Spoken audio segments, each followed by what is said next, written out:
Akizungumza na waandishi wa habari, kamanda wa polisi mkoa wa Mbeya SACP Benjamin Kuzaga amesema kuwa watuhumiwa hao walikamatwa wakiwa wanasafirisha dawa hizo kwa mabasi ya abiria kutoka Mbeya kuelekea Dar es Salaam, zikiwa zimehifadhiwa kwenye mabegi matatu na mifuko miwili ya sandarusi. Jeshi la polisi mkoa wa Mbeya linawashikilia watuhumiwa wanne ambao ni Wilfred Komba, miaka 24. Huyu ni mwanachuo wa mwaka wa kwanza katika chuo kikuu cha Iringa. Mwingine ni Leonard Shamba maarufu Paulo, miaka 21, mkazi wa Tarime mkoa wa Mara. Mwingine ni James Mwakarebera, miaka 26, huyu ni mkazi wa Ngonga wilaya ya Kyela. Na wa mwisho ni Joseph Mkwara maarufu Akili, huyu ana umri wa miaka 26, huyu ni mkazi pia wa Kyela.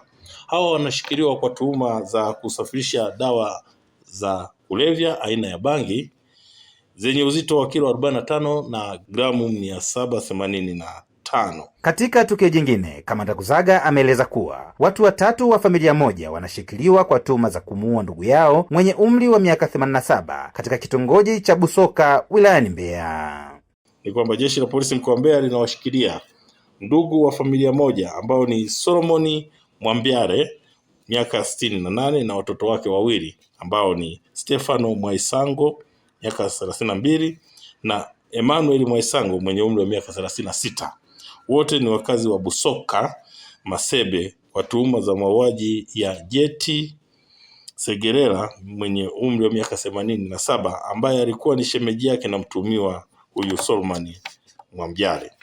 Tukio hilo lilitokea Februari 7 mwaka huu katika kitongoji cha Busoka kilichoko katika kijiji Rusungo, kata ya Mwakwale, ambapo inadaiwa mtuhumiwa kwa kushirikiana na watoto wake hawa wawili ambao nimekwisha wataja walimuua Jeti Segerera kwa kumkata na kitu chenye ncha kali sehemu ya shingoni. Aidha, watu wawili wanashikiliwa kwa tuhuma za kuingilia mifumo ya makampuni ya kukopesha simu kwa kubadilisha mfumo wa simu hizo ili kuzuia ufuatiliaji wa marejesho. Wanaoshikiliwa sasa na tuhuma hizo ni Charles Odeni maarufu Mwakasege mwenye umri wa miaka 32.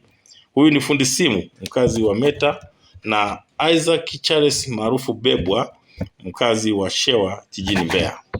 Inadaiwa kuwa watuhumiwa hawa wamekuwa wakibadili simu zilizokopwa kwa watu mbalimbali kutoka katika makampuni ya kukopesha simu na kuondoa mfumo mzima uliowekwa ili wale wakopeshaji wasiweze kufuatiliwa katika kulipa kiasi cha fedha ambacho wanakuwa wamekubaliana na makampuni ya ukopeshaji. Samuel Mpogole, Hope Channel Tanzania.